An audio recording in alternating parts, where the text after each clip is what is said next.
السلام علیکم عزیز طلبہ، آج ہمارا موضوع ہے حصہ نثر کا سبق نمبر 4 اردو ادب میں عید الفطر۔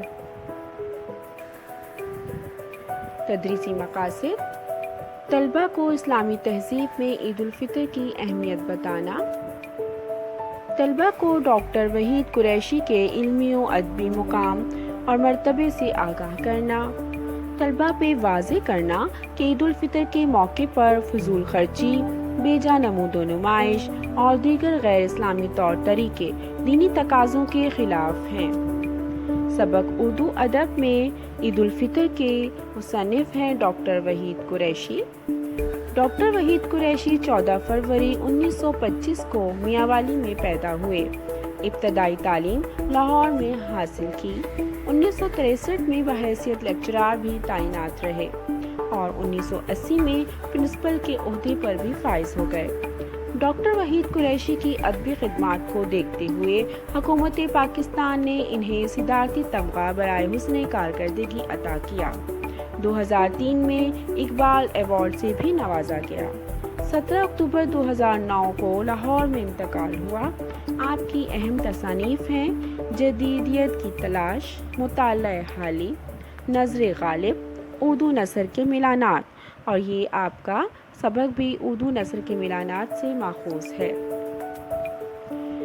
اس سبق میں ڈاکٹر وحید قریشی نے عید الفطر اور اسلامی تہذیب و تمدن و معاشرت اور رسم و رواج پر روشنی ڈالی ہے۔ 1857 سے پہلے اردو ادب میں زیادہ توجہ غزلوں کی چند محدود موضوعات پر دی جاتی تھی،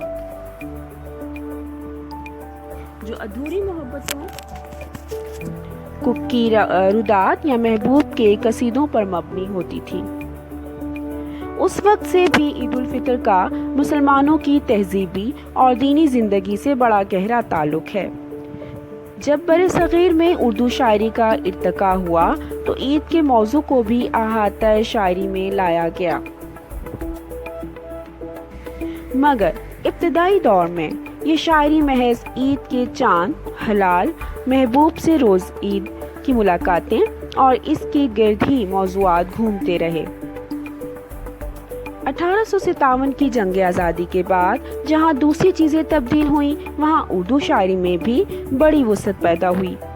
عید کو محض خوشی یا عید کے چاند کو محض سال میں ایک بار جھلک دکھلا کر غائب ہو جانے کے حوالے سے دیکھنے کے بجائے اسے مسلمانوں کی فکری زندگی کے وسیع تر جغرافیے سے بھی ملا دیا گیا۔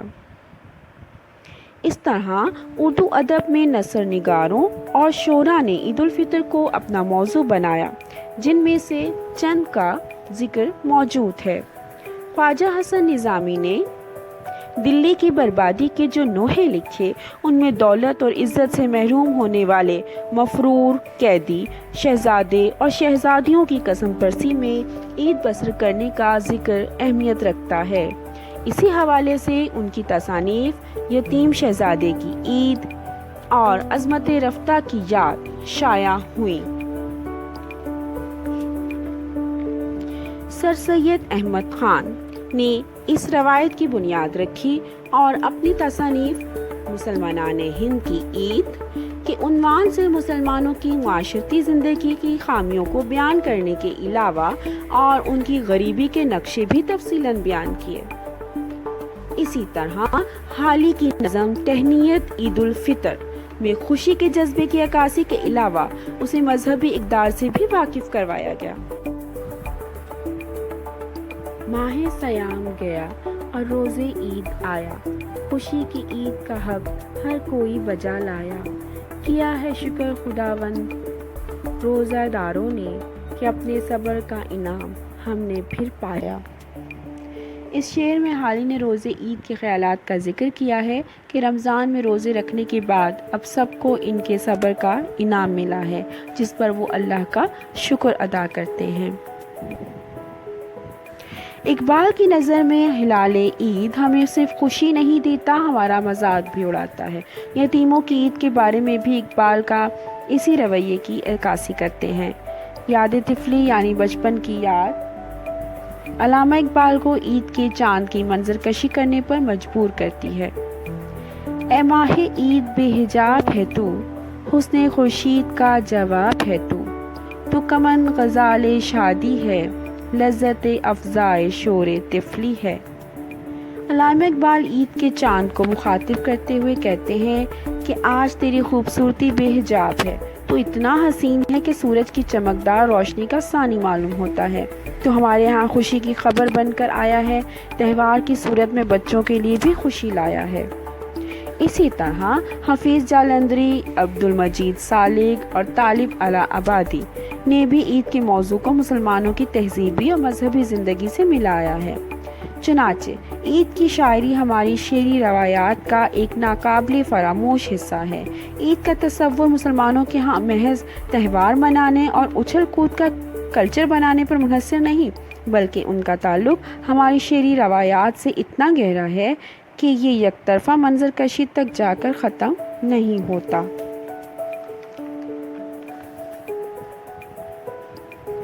اس موضوع سے ہمیں یہ اہم سبق حاصل ہوتا ہے کہ اسلام ایک دین فطرت ہے، اس میں ہر کام اعتدال سے کرنے کا حکم دیا گیا ہے۔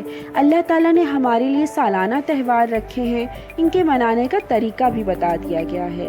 دوسری قوموں میں بھی تہوار ہیں، لیکن اسلامی تہوار منانے کا طریقہ بہت اچھا، بہت مناسب ہے۔ اس میں بے جا نمود و نمائش نہیں کی جاتی، دوسروں کے حقوق کا خیال رکھا جاتا ہے۔ مضمون کسے کہتے ہیں؟ کسی مقررہ موضوع پر اپنے خیالات، جذبات، احساسات یا تحقیقات کا اظہار کرنا مضمون کہلاتا ہے۔ اس میں موضوع کی کوئی قید نہیں، اس لیے ہر قسم کے موضوع پر بے شمار مضامین لکھے جاتے ہیں۔ مضمون نویسی میں پہلے موضوع کا تعارف کروایا جاتا ہے، پھر دلائل دے کر بحث کی جاتی ہے اور اہم باتیں تحریر کی جاتی ہیں۔ توازن، تناسب اور نظم و ضبط اس کے اہم تقاضے ہیں۔ ہوم ٹاسک: سبق کو 2 سے 3 مرتبہ پڑھیے۔ تمام مشقی سوالات کے مختصر جوابات تحریر کیجیے۔ عید الفطر کے موضوع پر مضمون لکھیے۔ امید ہے آپ کو سبق اچھی طرح سمجھ آ گیا ہوگا۔ اپنا خیال رکھیے گا۔ اللہ حافظ۔